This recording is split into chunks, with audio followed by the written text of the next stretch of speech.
For 27 years, she believed her veteran husband had disappeared from her life, until the day her daughter stood in the middle of a train station and saw him step down, still carrying love, regret, and nearly 3 decades of silence. Imani Carter did not come to the station to look for her father. She was not waiting for a relative. She brought no flowers. She had prepared no questions for the man who had disappeared from her life 27 years earlier. She had only come to pick up Samuel Reed, an elderly veteran transferred to Atlanta to complete his treatment and housing paperwork. In the blue folder in her hand, the next of kin field was left blank. No one had reported that the man once had a family. No one knew that in his faded canvas bag was a photograph of Imani, taken on the day of her university graduation. The Crescent arrived at Atlanta Peachtree Station 13 minutes late after its journey from Birmingham. Earlier, the Veterans Program vehicle had taken Samuel from Montgomery to this station to board the train, a route consistent with the Crescent Line running through Birmingham and Atlanta. Rain beat against the awning in small, even, cold sounds. Imani stood at the edge of the arrival hall, one hand holding a sign that read, "Samuel Reed," the other checking her phone. She had left the office in such a hurry that she still wore her employee badge on her chest.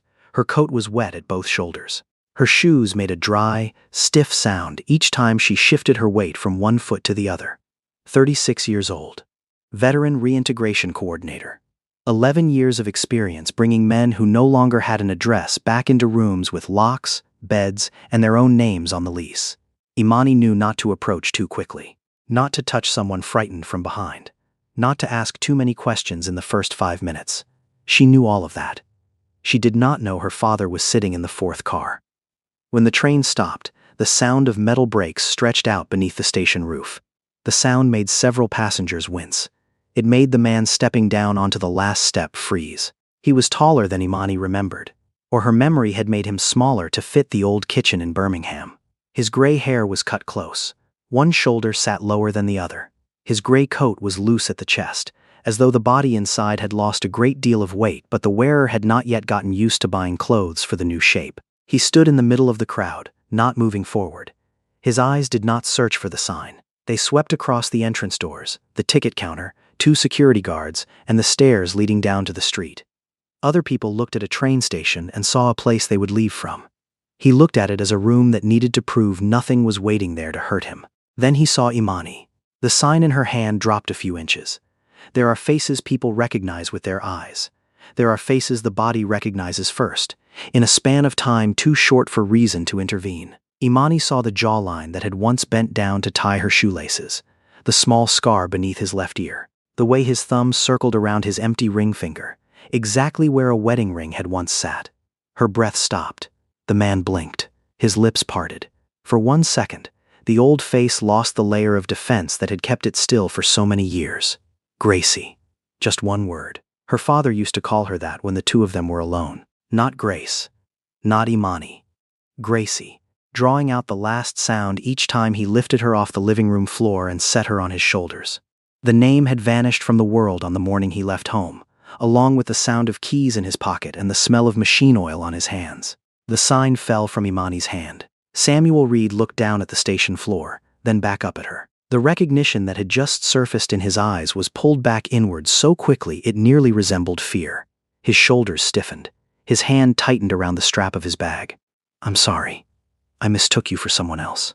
The voice was older, rougher, but it still had that dip at the end of the sentence, the sound Imani used to hear through her bedroom wall whenever her father spoke quietly to her mother in the kitchen. She did not step forward, nor did she call him father. For 27 years, Imani had imagined this moment in many ways. He would show up at her door. He would call in the middle of the night. He would be lying in a hospital not knowing his own name. He would be found in an unmarked grave. In every version, she knew what she had to do. Cry, scream, hug him, turn and walk away. No version had a man standing 6 steps away from her saying that he had mistaken her for someone else's daughter. Why did Samuel immediately deny knowing Imani when a single word, Gracie, had already proven that he recognized her? And if he had truly been missing for 27 years, why was he carrying a photograph of Imani that she never knew existed? Imani had always believed that only something terrible could have kept her father away from his family for so long. But before she left the station, she would begin to realize that his disappearance was shaped not only by war and shattered memories, but also by choices that forced all three members of their family to pay the price for nearly 3 decades. Before the story continues, if you believe that some truths still deserve to be heard, no matter how late they arrive, please take a moment to like this video and subscribe to the channel. An announcement sounded overhead. Samuel flinched sharply. The bag slipped from his hand and fell to the tile floor. The old zipper burst open. A shirt, a box of medicine, and several envelopes slid out. Last was a photograph, face down in a thin puddle left by passengers who had brought the rain in with them. Imani bent down to pick it up out of professional reflex. The photograph showed a young woman in a dark blue graduation gown. She stood in front of the school library, her hair blown across one cheek by the wind, her hand holding her diploma close to her chest. Loretta stood behind her, eyes swollen from crying but mouth spread in a wide smile. The photo was taken in May of 2012, nearly 5 years after Ezekiel had remembered their names. Samuel reached out his hand, but stopped midway through the air. Imani turned the photograph over. On the back was a date, the name of the university, and a line written in blue ink, smudged at the last 2 words. "That girl grew up without needing me." She looked up. The man in front of her was no longer looking for an exit. He was looking at the photograph in her hand, as though it were the only thing on earth that could pull him back to a name he had spent nearly 3 decades running from. That name was Ezekiel Carter. It once sat on electric bills, on his military ID, on letters Loretta kept in a tin box above the kitchen cabinet. It was once engraved in small letters on the back of his pocket watch. Then, one morning in February 1999, that name vanished from the house in Birmingham as though someone had pulled a single thread from a seam, leaving everything still shaped but no longer holding together. Ezekiel returned to Birmingham in the spring of 1991, after his service in the Gulf War. Imani was just over 1 year old then. The man who stepped off the plane still had Loretta's husband's face, still knew how to carry a child in one arm while pulling a suitcase with the other. But there were other parts that did not return with him. He lived with his wife and daughter for nearly 8 more years. For most of those years, Ezekiel still went to work, paid the bills, took Imani to school, and sat beside her on the evenings she practiced reading. He taught her how to change a flashlight battery, how to recognize the smell of a burning wire, and never to touch a switch with wet hands. Imani's memories of her father were not a few images borrowed from her mother. They were real mornings, real hands, a voice that had once been in the house every day. Only Ezekiel's sleep grew shorter and shorter. At first, Loretta thought it was a habit left over from his deployment. Then he began checking the door lock 3 times, avoiding sitting with his back to the window, and waking whenever a truck passed on the street. By the winter of 1998, ordinary sounds made his body react as though the war had never ended. One evening, a metal pot fell from a shelf in the kitchen. Ezekiel pushed his chair back, pressed his back against the wall, and raised both hands in front of him. 9-year-old Imani was doing homework at the table. Her pencil stopped in the middle of a half-written letter. A few seconds later, he lowered his hands, picked up the pot, set it back on the stove, and sat beside his daughter as though nothing had happened. "I'm just tired." The sentence was ordinary enough that Imani almost believed it. Loretta did not. She saw her husband's collar dark with sweat even though it was cold outside, saw his fingers tremble as he fastened his cuff button. But Ezekiel's pride was a door locked from the inside. Every time Loretta brought up a doctor or the Veterans Center, he only said he was still working, still paying the bills, still a husband and a father, as though a man who could still carry out his duties could not be breaking apart. The morning he disappeared began with the smell of burnt coffee. Loretta woke at 5:12 and found Ezekiel sitting in the kitchen, already wearing his coat but not his shoes. On the table was an appointment slip from the Veterans Medical Center. He folded it into quarters, opened it, then folded it again. The pocket watch lay by his elbow, its cover open but the hand stopped. Loretta poured the part of the coffee that had not burned into the blue mug he liked and set it in front of her husband. "Let me take you." Ezekiel shook his head. Not in anger, just the small movement of a man trying to hold onto the last piece of control that still belonged to him. Imani walked into the kitchen in pajamas covered with silver stars. Ezekiel looked at her, his face softening. He placed the watch into her small palm, then took back the brass winding key. "I'll wind it again when I get back." That was the last thing he said to his daughter. Loretta left the house at 6:05 to go to the school where she worked. Before leaving, she touched her husband's shoulder. She wanted to say she knew he was afraid, wanted to say he did not need to be strong in front of her. But Imani was looking for her socks in the bedroom. The clock on the wall was already 7 minutes late. Loretta walked out the door believing they would still have time that evening. By afternoon, Ezekiel's car was found in a lot near the Greyhound station. The door was unlocked. His wallet was in the middle compartment. The car keys sat beside the gear shift. The appointment slip was still there, untouched. No luggage, no cash, no clear plan. Only Ezekiel was missing, along with the wedding ring he had worn when he left home and the small key to his watch. The police asked Loretta if they had argued. She said no. They asked if he had another woman. She said she did not know, then hated herself for those words. They asked if he might have left on his own. Loretta looked through the glass window of the waiting room, where Imani sat hugging her backpack to her chest.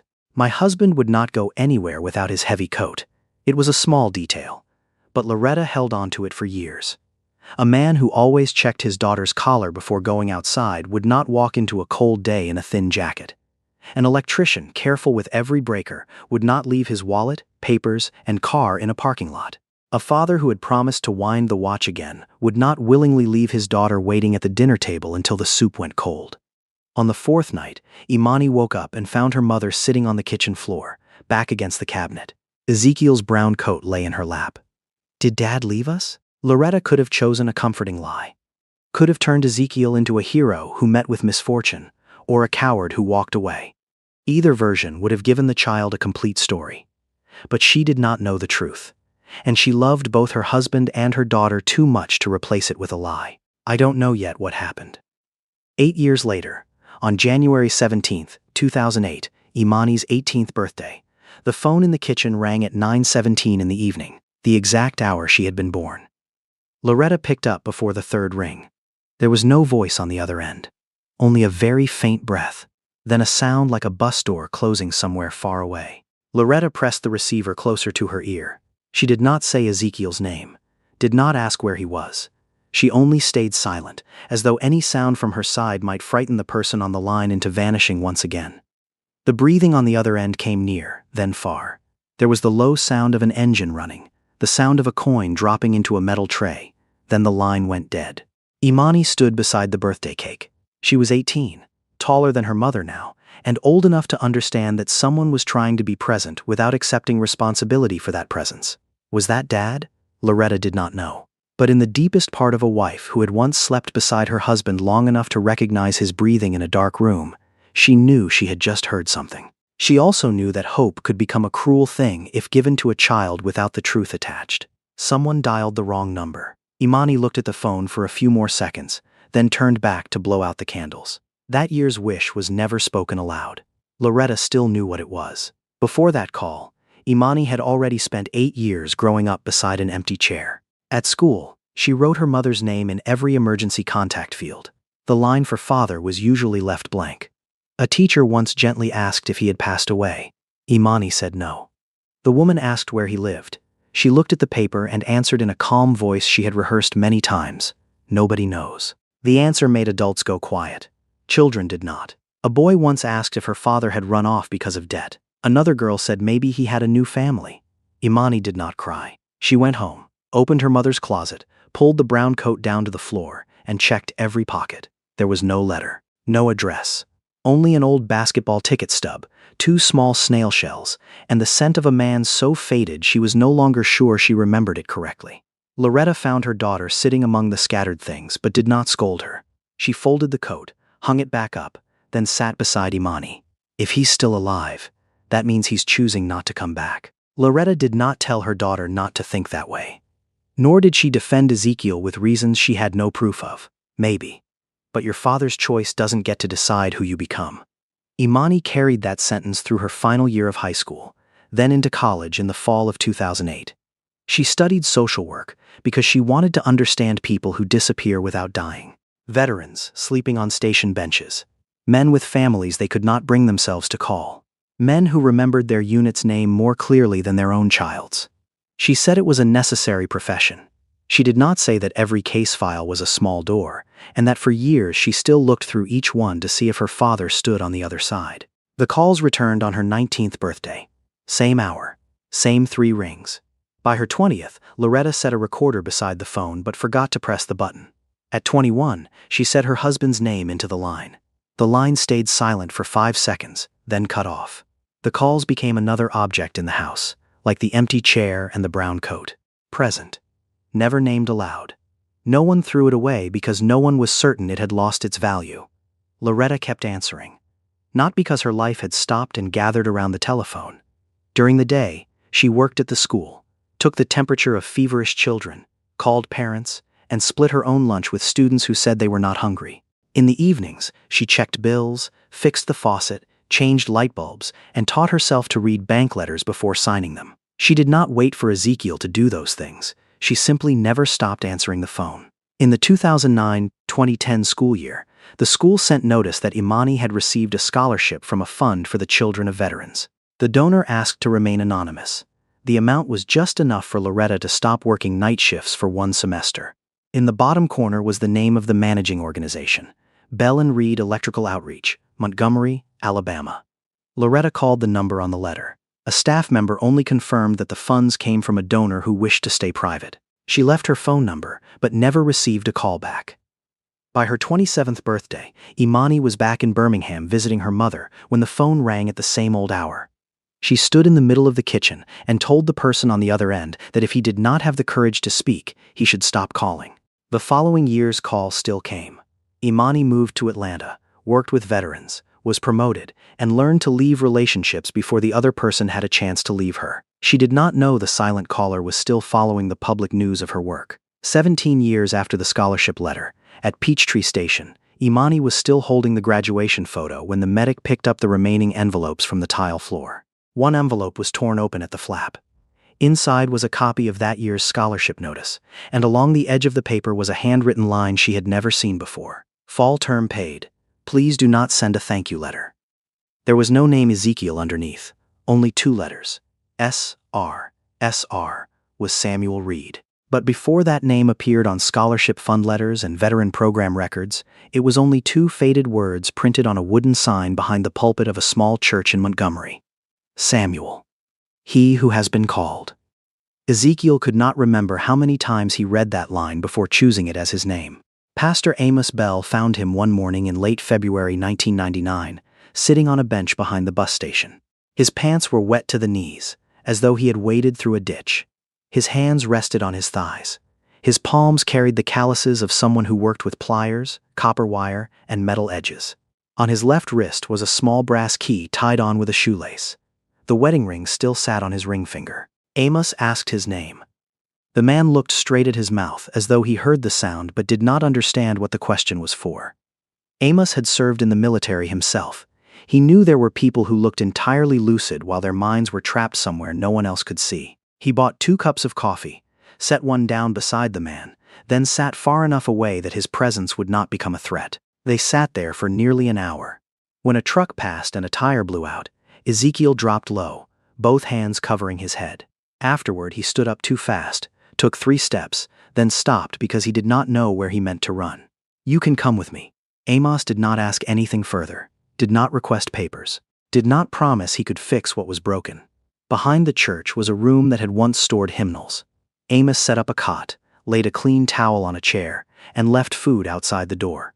For the first 3 days, Ezekiel barely spoke. He slept in short stretches and woke each time the heating system kicked on. On the 4th night, the kitchen lights flickered. Amos was searching for the breaker box when the silent man stepped forward, removed the outlet cover, and pointed to a section of blackened wire. His hands worked before his memory returned. He knew to cut the power, knew which wire was live, knew how to bend the copper end so the screw would tighten without severing the core. When the light came back on, Ezekiel stared at the bulb overhead as though his body had just confessed something his mind did not yet understand. Amos asked if he had once been an electrician. I don't know. That was the first sentence he spoke. Amos asked a doctor he knew to examine him and notified local agencies about an unidentified man. But there were no papers, no address, and no name to connect him to the missing person file sitting in a drawer in Birmingham. The name Samuel appeared in the 2nd week. Amos needed a name for the food distribution log. He left the line blank and slid the pen across the table. Ezekiel looked at the sign behind the pastor, then at the Reed brand name on the toolbox under the table. he wrote slowly. Samuel Reed. The months that followed were built from small tasks: replacing fuses, fixing ceiling fans, rewiring the fellowship hall. A man in the congregation who owned an electrical shop hired him by the day. Samuel rarely spoke, but always arrived early and checked his work twice. His body remembered the trade. It also remembered the fear. He never sat with his back to a door, never slept through the sound of a helicopter, always left part of his food on the plate, as though saving it for someone. Whenever he passed a children's clothing store, he slowed in front of outfits printed with stars, without knowing why. By 2002, he remembered the name Birmingham but did not know what that city had to do with him. In 2004, the scent of hibiscus tea brought back the face of a woman at a sink, but her name still stayed out of reach. His memory had not vanished completely. It existed in scattered pieces he could not assemble into a single identity. In the fall of 2007, while repairing a fuse panel in a house, Samuel heard the homeowner call his daughter from upstairs. Imani. The pliers dropped from his hand. The name tore through every layer of silence. The kitchen, the watch, the pajamas with silver stars. A little girl asking if her father would be home before the soup went cold. Loretta. Ezekiel Carter. Birmingham. Amos took him to the VA using his real name and the military information he had just recalled. The records confirmed the identity of Ezekiel Carter. But the local missing person case had gone inactive years earlier. The systems did not automatically link the two files, and Ezekiel did not ask anyone to notify his family. On legal papers, he became Ezekiel again. In daily life, he continued asking people to call him Samuel. He and Amos founded Bell and Reed Electrical Outreach, a small fund to help veterans' children pay for school. The organization was registered under Ezekiel's legal name. The name Reed remained only the part of himself he kept from the life that had saved him from disappearing entirely. The first night he remembered enough. He found the old address and drove 3 hours back to Birmingham. He stopped across the street as it grew dark. The oak tree had grown larger. The fence had been repainted. The iron hook of the old swing still hung from a branch. Then Loretta stepped out of the house in a cream-colored dress, beside a man whose hair had gone gray. The man placed a hand under her elbow as she came down the front steps. Samuel switched off his headlights. He built himself a story painful enough to justify turning away. Loretta had someone else now. Imani had a man standing in his place at graduations and birthdays. His return would only force them to care for someone who had let them learn to live without him. The engine kept running. In an upstairs window, a young figure had just pulled the curtain aside. That figure was Imani. She was 17. Her hair still wrapped in a towel after a shower, one hand holding her phone. From across the street, Samuel could not see his daughter's face clearly. He only saw that she was taller than Loretta now, shoulders straight, head tilted slightly to the left the way it did when trying to focus on something far away. It was a habit he had once had himself. Samuel sat in the darkness, looking at the house that had once known the sound of his footsteps. He only had to open the door, cross the street, and say their names, and he could end 8 years of disappearance. He did not. The man beside Loretta opened the car door for her. Samuel watched his hand rest beneath his wife's elbow and used that single image to decide the course of all 3 of their lives.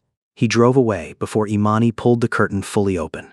What Samuel did not know was that Malcolm Hayes had not walked out of Loretta's house as a lover. That evening, he had only driven her home after a memorial service for a teacher at the school who had died of illness. Loretta had grown dizzy on the church steps from not eating since morning. Malcolm, the neighborhood's family doctor and a longtime friend of hers, had insisted on driving her back. It would be nearly 18 years after the night Samuel saw them on the porch before Malcolm began to court Loretta. He did it slowly enough that she could pretend not to notice. A cup of coffee set beside her medical chart at a community meeting. A spare jazz concert ticket left on the table. An invitation to a photography exhibit that he never turned into pity when she declined. Malcolm never asked when Loretta would stop waiting for her husband. Never said a good woman like her deserved someone to take care of her. He understood she did not need a man to come fix her life. Loretta had already fixed it herself, too many times. She had once replaced rotted board under the sink at 2 a.m, once drove herself to the hospital during chest pain because she did not want to wake Imani before an exam. Once sat with bills spread across the table, dividing what was left into food, electricity, tuition, and gas, and cut her own share before touching her daughters. Others called her strong. Loretta knew that sometimes strength was only the absence of anyone else to hand the work to. After she retired, the silence in the house changed. It used to be the gap between 2 shifts. Now it stretched from morning to night. Loretta began brewing hibiscus tea for a group of women from the church every Thursday afternoon. They came with books, pastries, and stories they had never told while busy raising children, caring for husbands, paying off debts, and making everyone else feel safe. In those gatherings, Loretta was not only Imani's mother. She was the one who remembered the names of old songs, the one who had once wanted to learn French, the one who could tell good tea by its scent, the one who had written in a notebook the names of 4 cities she wanted to visit before her knees no longer allowed a full day of walking: Savannah, Charleston, New Orleans, and Santa Fe. Malcolm saw the notebook while fixing her porch light. He did not ask why she had never gone. He only took a map from his pocket, marked the route to Savannah, and set it on the table. Don't wait for someone free before you start living. Loretta kept the map. That was the first thing that made her afraid of Malcolm. Not because he wanted something from her. Because he saw what she had tried not to see. Ezekiel was not the only one who had disappeared from this life. Over the years, Loretta had also stripped away from herself everything not needed for raising a child and surviving. The dresses she liked, trips she wanted to take, being looked at longer than politeness required, the feeling that she could still make a man want to stand close to her, not to help, but because he genuinely longed for her presence. Loretta bought the red dress on an August afternoon in 2026. She did not need it. That was exactly why she bought it. The dress fit close at the waist, leaving bare the shoulders she usually kept covered under a sweater. In the fitting room, Loretta saw the gray at her temples, the small lines around her mouth, and a body that had been through childbirth, work, sleepless nights, and waiting. But she also saw the woman time had not erased. It was only that for years, no one in the house had spoken that woman's name. She bought a train ticket to Savannah for her 65th birthday, put down a deposit on a storefront for a tea shop, wrote the hibiscus room on a slip of paper and stuck it to the refrigerator, in the exact spot where Imani's drawings used to hang. That evening, the phone rang. Imani did not cry into the line. Her voice was too calm, the same calm Loretta recognized because she herself had used it for 27 years. "Mom, I think I found Dad." Loretta listened to the account of the station, the scar, the name Gracie, and the graduation photo. After hanging up, she texted Malcolm that she had to go to Atlanta and asked him to check on the tea shop's storefront the next morning. She put on the red dress, applied lipstick, brushed her hair, not so Ezekiel would see she was still beautiful. She simply did not want to walk into that reunion in the shape of the woman who had stood still for 27 years. Before leaving the house, Loretta opened the closet. Ezekiel's brown coat still hung in its old place. She rested her hand on the shoulder of the coat, then pulled it back. Loretta closed the closet, picked up the pocket watch's case, and stepped outside, where Malcolm stood beside her car with a bottle of water in hand and the Savannah map still folded in his shirt pocket. Malcolm opened the driver's side door of Loretta's car, set the water bottle in the side compartment, and handed her back the keys. He did not ask if she was sure, did not ask whether he should come along or stay behind. He only checked the tires, told her to pull over and rest if she grew tired, and stepped back from the door. Loretta arrived in Atlanta close to midnight. Imani had brought Samuel Reed to the observation unit of the Veterans Hospital. He had no new injuries, but his blood pressure had spiked, and his body still reacted to sudden sounds, as though every closing door had to be assessed before he could keep breathing. Samuel agreed to stay overnight too quickly, like someone who had just been handed a lawful reason to delay what was waiting outside the room. Loretta stood behind the observation glass for nearly a minute. The man sitting on the bed had gray hair, a slightly stooped back, and hands thinner than she remembered. But his left index finger still carried the small bend from the time he was shocked fixing the breaker in their first house. He still folded tissues into quarters. Still set his cup on the right side, even though he was left-handed, because Loretta used to sit there and would often drink from her husband's cup by mistake. 27 years had changed nearly everything. It had not changed the small movements a wife had once memorized with her body. Imani stood beside her mother, but did not touch her. She had watched Loretta go through illness, debt, and winters with a broken heater, without crying in front of anyone. Now her mother's hand trembled very slightly at the seam of her dress. Not the trembling of someone about to fall. It was the shaking of someone who had held a door shut for too long, now hearing a hand settle on the knob from the other side. Loretta stepped inside. Samuel was looking down at the floor. When the dark red shoes came into view, his shoulders stiffened. He raised his head so slowly that Loretta could see each layer of time leave his face in turn. Samuel's wariness, the shame of a man who had gone missing, and finally, the husband, who used to sit in the kitchen waiting for her shift to end. His hand found his ring finger. The ring was still there, old and scratched, turned face inward like something not meant for other eyes to see. Loretta. He said her name like a prayer held too long in his mouth. Don't say my name as if you only left yesterday. Samuel lowered his eyes. Imani turned toward the window, not to give them privacy, but because she could not bear how a calm sentence could hold every night her mother had stayed awake alone. Loretta took the watch case from her purse and set it on the table. The silver plating had dulled. A thin crack ran across the glass face. Samuel unfastened the leather cord from his wrist, revealing the brass key he had carried through nameless bus stations, week-to-week rented rooms, and nearly 3 decades under another name. Loretta took the key and fitted it into the winding hole. 1 turn. 2 turns. By the third, the mechanism made a small sound. The second hand jolted, paused, then began moving across a face that had gone still since the morning Ezekiel disappeared. Imani had once believed that if the watch started running again, something in her would be repaired too. But the ticking only made the room feel smaller. It counted the present moment. It returned none of the minutes already lost. On the bedside table sat a folder of records. A national study cited by the Vaz National Center for PTSD estimated that about 14% of Gulf War veterans in the study group were living with PTSD, and about 21% had experienced it at some point in their lives. Those estimates should be read with caution, but they were enough to show that Ezekiel was not the only one who had come home from war carrying a battle still going on inside. Imani understood those numbers. She had used them in trainings and grant applications. But no percentage explained the graduation photo in Samuel's bag. No statistics said why a man could remember his daughter enough to pay her tuition but not enough to say her name on the phone. Loretta sat down. She did not take her husband's hand. She only kept still, the seam of her dress beneath her palm. Her wedding ring remained on her finger, neither held out as proof nor hidden away as something shameful. Samuel looked at the ring for a long time. I thought you would have taken it off. Loretta did not ask where he had seen her. The way he said it made clear this was not a guess. Imani picked up the graduation photo and set it face down beside the running watch. You were there, weren't you?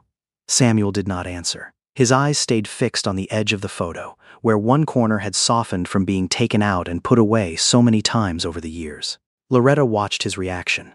She did not need to hear an answer to know her daughter had asked the right question. She waited until the watch ticked through 12 beats. The calls on her birthday. Was that you? Samuel closed his eyes. Out in the hallway, a metal cart knocked against the wall.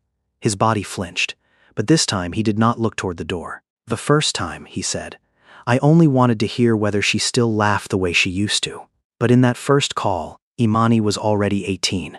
She was no longer the child Samuel remembered, though part of her still sat beside the birthday cake like the 9-year-old who used to wait for her father before the soup went cold. She did not laugh during that call. She only watched her mother hold the receiver with both hands, waiting for a voice that never came. Samuel said that the first time, he meant to say her name.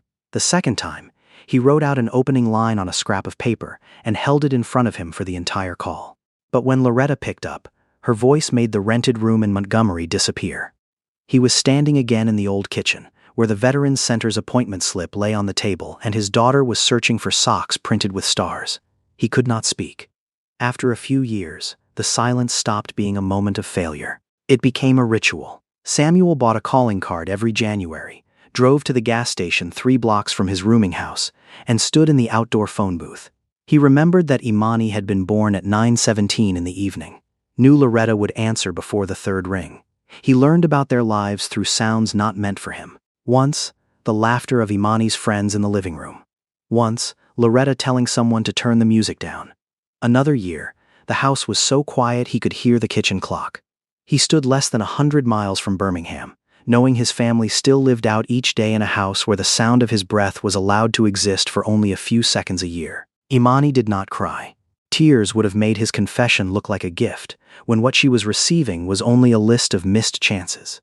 The graduation photo. Samuel had come to the ceremony in May of 2012. His electrical shop had taken on a maintenance contract for the lighting system of a building near the campus. When he saw Imani's name on the list of graduates, he asked for the day off, bought a bus ticket, and traveled through the night. He arrived early and stood at the back of the auditorium, where the light did not fall clearly on the faces of people who did not wish to be seen. Imani wore a dark blue gown. Loretta sat near the aisle, holding the program in both hands. When Imani's name was called, she rose to her feet before anyone else, not because she did not know the etiquette, because through all the years of raising her daughter alone, Loretta had learned to clap loud enough for two parents.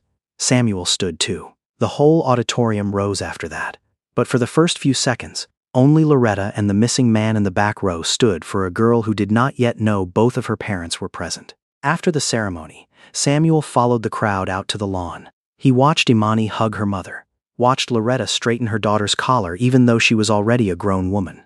A photographer had set out proof prints on a table near the gate. Samuel bought one after mother and daughter had left. He stood less than 30 steps from Imani. She turned her head twice, as though she sensed someone watching. Samuel hid behind a stone pillar. When Imani walked toward the parking lot, he took his hand out of his pocket but did not call out. "You might have seen him." Imani's voice was not loud. That very calm made Samuel flinch more than any shout could have. He nodded. The photograph lay between them. At the edge of the print, Loretta smiled with a tired kind of pride. Imani was younger, her eyes bright, not yet knowing that the father she thought might be dead had just stood close enough to hear her laugh. Loretta did not look at the photograph. She looked at her husband. "You said you didn't come back because you thought we had moved on." Samuel said he had seen Malcolm helping her out of the church, that he believed he would only wreck what she had built, that after 8 years, knocking on the door no longer felt like coming home but like intruding on the lives of people who had learned to exist without him. Loretta heard all of it. "You saw a man steady my elbow, and you used that image to make the decision for me." Samuel had no answer. Loretta had spent years learning she did not need anyone's permission to be strong. What she could not accept was that Ezekiel had turned that resilience into a reason to keep hiding. He looked at her, standing firm, and concluded she did not need him. He did not understand that a person could survive someone's absence and still be wounded by that same absence every single day. Imani pulled the last envelope from the file. Inside were an old bus ticket, the graduation program, and several scraps of paper marked with dates. Birthdays, the date she started school, addresses where she had once worked, a small newspaper article about her Veterans Support Program in Atlanta. He had not found them only once. He had followed her life long enough to know when she moved cities, changed jobs, and was promoted. At the bottom of the envelope was a paper folded in eighths. Imani opened it. It was the draft of a letter, thin at the creases from being opened and folded too many times. "Gracie, your father is alive." Below it was a date from the autumn of 2007. Imani placed her finger on the number. The father in front of her had not been lost to them for 27 years, as she and her mother had believed. He had remembered, had known the way home, and had had nearly 19 years to walk through the door. "What year did you remember me?" Samuel looked at the watch ticking away in the middle of the table. When he raised his head, Loretta already understood the answer before it was spoken. The autumn of 2007. At that time, Imani was 17, in her senior year of high school, preparing to apply to college. Loretta was still working extra shifts. Ezekiel's brown coat was still in the closet. The birthday calls had not yet begun. Samuel had remembered their names before the silence became a ritual, before the distance repeated itself often enough to look like fate. He had driven back to Birmingham 3 times. The first was in the autumn of 2007, when he saw Malcolm helping Loretta out of the house. The second was in 2009, when he parked behind the church and heard her singing in the choir. Loretta's voice was no longer as young as before, but it still dropped low on the final line, the way it once made Ezekiel stop whatever he was doing just to listen. He sat in the car until the song ended, then left before the congregation stepped out. The third time was January 17, 2011, Imani's 21st birthday. Loretta had hung lights on the porch. Through the window, Samuel saw a small cake and 3 women sitting around the table. Imani was laughing, her head tipped back. He put his hand on the car door handle and held it there until his fingers went numb. The phone in his pocket rang. Amos, calling to ask if he had arrived yet. Samuel said he was on his way back. He turned the car around. Imani listened without moving. For 27 years, she had tried to imagine some great accident large enough to keep a father from his family. An illness, a memory erased, a place with no phone, no map, no one who knew his name. The truth was crueler because it was made of small acts. A hand that did not open a car door, a car that turned around, a lie told to someone who was waiting. "You didn't protect us," Loretta said. She did not raise her voice. Her lipstick had faded after the long night, but her face did not change. She looked at Ezekiel the way she once looked at feverish students, insisting they were fine, waiting for the lie to run out of strength before touching the truth. "You protected yourself from having to see how we had been living." Samuel said he had believed they were better off without him. Loretta had stood firm. Imani had gone to college. The house still had its lights on. Every proof that they had survived became, to him, one more reason to believe his return would be selfish. Loretta held the seam of her dress between her fingers. She had spent years listening to people praise her strength. The bank had called her persistent. Teachers had praised how well she raised her daughter. Relatives said God does not give a woman more than she can bear. No one had asked whether she wanted to be strong. No one had seen the nights she sat on the kitchen floor because the bed felt too wide, or the mornings she dabbed concealer under her eyes so Imani would not know her mother had been awake all night. Ezekiel had seen her standing firm and called it permission to keep staying away. "Do you know what strength costs?" Samuel did not answer. Some questions are not asked to receive an answer. They are asked so the listener has nowhere left to hide behind good intentions. Imani turned back to the window. In the hospital courtyard below, a veterans program vehicle had just pulled up. 2 staff members were helping an elderly man take his bag from the trunk. She had done that work hundreds of times, bringing people from the sidewalk into shelter, from shelter into an apartment, from a file with no address back into a room with a key. A point-in-time count taken one night in January 2025 recorded 32,495 veterans experiencing homelessness across the United States, the lowest figure since reporting began in 2009, and a 56.1% decrease from 2010. Imani knew that behind every unit in that number was a person who might be carrying a child's name in his pocket without daring to call it. The system could provide a bed, find housing, treat insomnia and panic responses, but no form had a box for the question, after remembering the way home, why did you still turn away? Samuel removed the ring from his finger. Loretta recognized the scratch on the inside at once. He had carried it out of Birmingham in a state where he did not remember his wife's name, kept it through years without knowing which vow it belonged to, then kept wearing it after his memory returned, as though the metal could perform, in his place, the part of faithfulness the man himself had failed to carry out.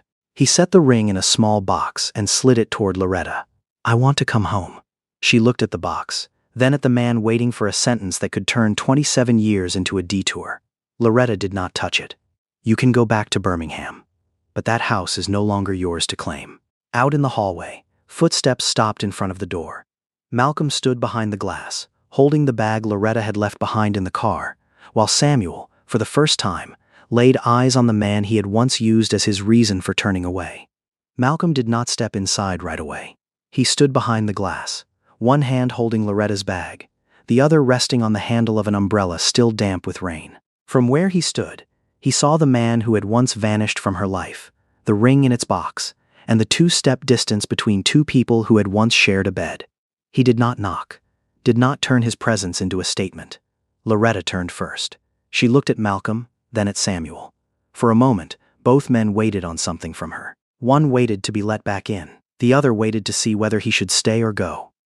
Loretta felt tired, not from having to choose between them, but because a woman's life is so often told as though the worth of her choices lies in whichever man she ends up with. She opened the door and took the bag from Malcolm. "Thank you for bringing it." Malcolm's eyes stayed on her face just long enough to ask if she was all right, without needing words. Loretta did not answer with a forced nod. She only tightened her grip on the bag strap and turned back into the room. Malcolm left the hallway. Samuel kept watching him go. Loretta did not explain who he was. 3 months later, Ezekiel moved into an apartment through a supportive housing program in Birmingham.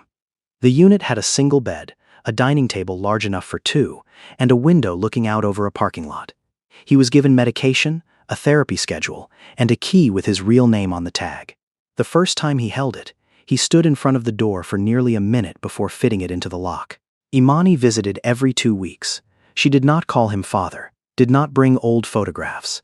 They sat at the small table, drank coffee, and talked about things that could be checked off a list: appointment schedules, blood pressure, benefit paperwork, a flickering hallway light. These things were safe because they asked nothing of forgiveness. Ezekiel repaired an old radio. Each time Imani visited, he taught her one more part of it: how to open the casing without breaking the latch, how to spot a blown capacitor, how to hold the soldering iron so her hand would not shake. She learned quickly. There are skills passed from father to child that need no shared memory to prove the relationship. Loretta never came to the apartment. She went home, opened the closet, and took down the brown coat. This time she did not sit and hold it. She washed it, folded it, and brought it to a donation store. The woman taking donations asked if she was sure. Loretta looked at the shoulders, which had long since lost their shape.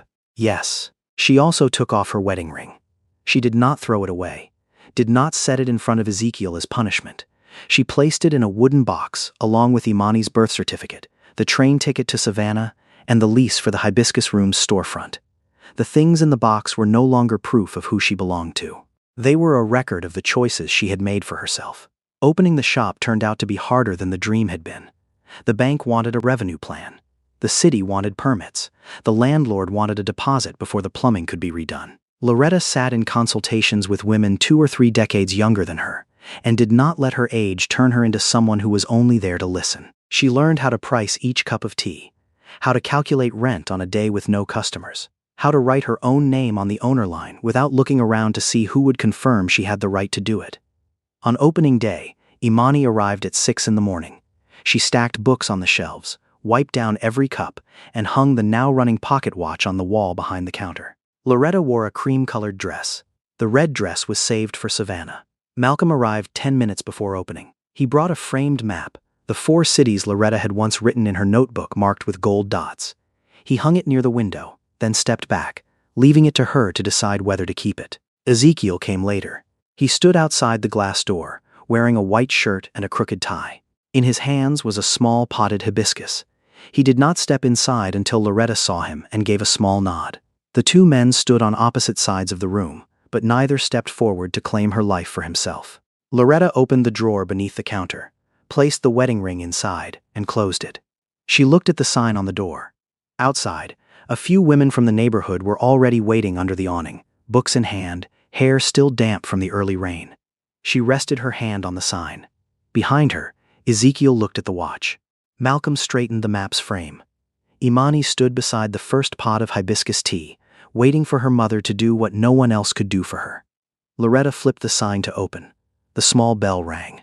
An older woman stepped through the doorway, holding a book close to her chest, and asked if she might sit at the table near the window. That woman was allowed to sit wherever she liked. Loretta pulled out the chair herself, set a cup of hibiscus tea in front of her, then returned to the counter as the next guests came through the door.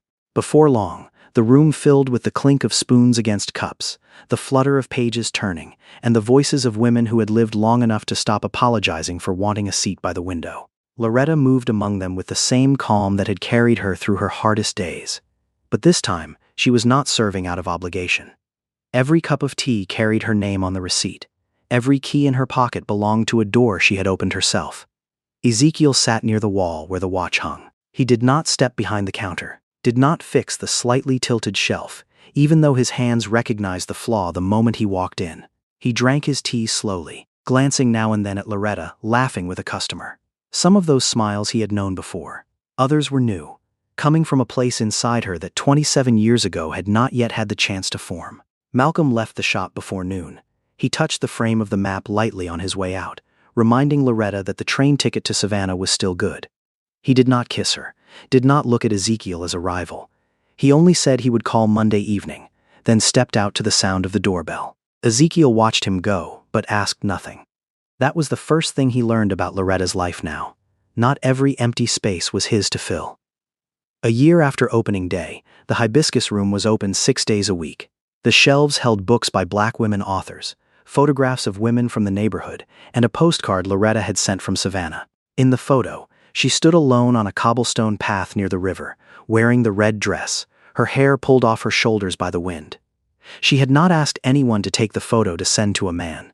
A stranger visiting the city had offered, and Loretta agreed, because for the first time she did not need a reason to keep an image of herself. She went to Charleston that spring, New Orleans in early summer. On the map, 3 gold dots were now connected by a red ink line. Santa Fe was still empty. At the shop's one-year anniversary, a business consultant mentioned that the number of women-owned employer businesses in the United States had grown by nearly 20%, from 1,134,549 in 2017 to 1,356,990 in 2023. Loretta did not take that figure as any guarantee of success. She only saw in it proof that a woman putting her own name on a business door was not a dream that had come too late. Malcolm sometimes joined her for concerts. Ezekiel occasionally came by the shop before opening to change a light bulb or fix an outlet. Loretta made no promises to either man. She did not treat her not having chosen as hesitation. After a lifetime of making decisions based on the needs of a husband, a child, a bank, and a work schedule, she allowed herself to live in a stretch of time where no one was allowed to rush her. Imani met with Ezekiel on the second Sunday of every month. At first, they only worked on the radio. He showed her how to clean the oxidation off the circuit board, how to listen for static to guess which part had failed. Imani did not call him father. Ezekiel did not ask her to. He understood that a title could not be reclaimed by blood alone, the same way a house could not become his again just because he had once held a key to it. One afternoon, the radio picked up an old Birmingham music station. A song played through the static. Imani recognized the melody her mother used to hum while washing dishes. Ezekiel's hands stopped. He said he had heard Loretta sing that same song from the church parking lot the second time he came back. Imani did not look at him. "You were near us so many times." Ezekiel set down the soldering iron. He did not say he had been afraid, did not say his illness made every decision difficult. Those things were true, but the truth did not need repeating every time responsibility drew close. "I was near, but I wasn't there." It was the first time he named himself that way in front of her. Imani did not answer with the title he had left open. She only pushed the radio back toward him, pointed to a wire still unconnected, and waited for the next instruction. A few months later, Ezekiel brought the brown coat to the hibiscus room. He had seen it in the donation store window, recognized the stitching Loretta had once mended at the elbow, and bought it back with money saved over several weeks. Loretta smoothed the collar. The fabric that had once held her husband's scent now only carried the detergent of strangers. "I don't need it anymore." Ezekiel's face closed. He reached out to take the coat back. Loretta placed her hand on his, just enough to stop him from misreading the moment a second time. She made 2 cups of tea. One she set by the chair near the window. The other she carried back to the counter. Ezekiel sat down after Loretta nodded. Not the seat of a returning husband. Not the chair that had been kept empty for 27 years. Only a seat she permitted him, for that one morning. When the clock on the wall read 9:17, the doorbell rang. Imani walked in with a young veteran who had just been transferred into the housing program. The man held his bag against his chest, his eyes checking the exits again and again. On his intake form, the line for next of kin was still blank. Imani led him to the table beside Ezekiel, opened her folder, and asked her questions in order. Name, date of birth, unit, length of service. At the last line, she looked up. "Do you have any family?" The man looked down at his hands. The room went quiet. Loretta paused, spoon halfway to her cup.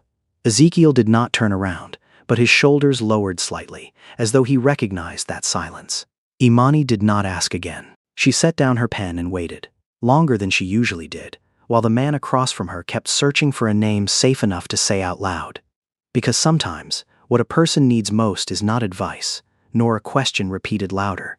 They only need someone patient enough to sit through the silence, until the name they buried too long finds its way back. The story of Imani, Loretta, and Ezekiel does not claim that every wound can heal, or that everyone who leaves deserves to be welcomed back as if nothing happened. There are years that cannot be returned. There are apologies too small to cover what was lost. There is love that still remains, but no longer holds the right to decide the life of the one who was left behind. Forgiveness does not mean forgetting. Coming back does not mean being restored to the old place. And loving someone does not mean giving up yourself to prove that love. Loretta waited for her husband for 27 years, but in the end, what she found again was not only Ezekiel. She found the woman who once wanted to travel far, wear the red dress, open a door with her own name on it, and live without asking anyone's permission. Imani, too, did not get back the father of her childhood. She only met an old man, carrying love, regret, and too many years of silence. From there, it was hers alone to decide how far he could step into the rest of her life. And Ezekiel came to understand that a second chance is not a gift handed over simply because you came back. It is something that must be built day by day, with honesty, responsibility, and the patience to accept that someone else has the right not to forgive yet. Do you think Loretta was right not to take Ezekiel back home right away? Do you believe a love once torn apart for so long can still begin again in a different shape? Share your feelings in the comments. Maybe you have waited for someone to return, had to forgive a silence, or watched someone you love start their life over after years of living for others. Your story might be what helps someone listening feel they are not alone. Thank you for staying until the final minutes of this story. Thank you for listening, with both patience and compassion. See you again in the next story.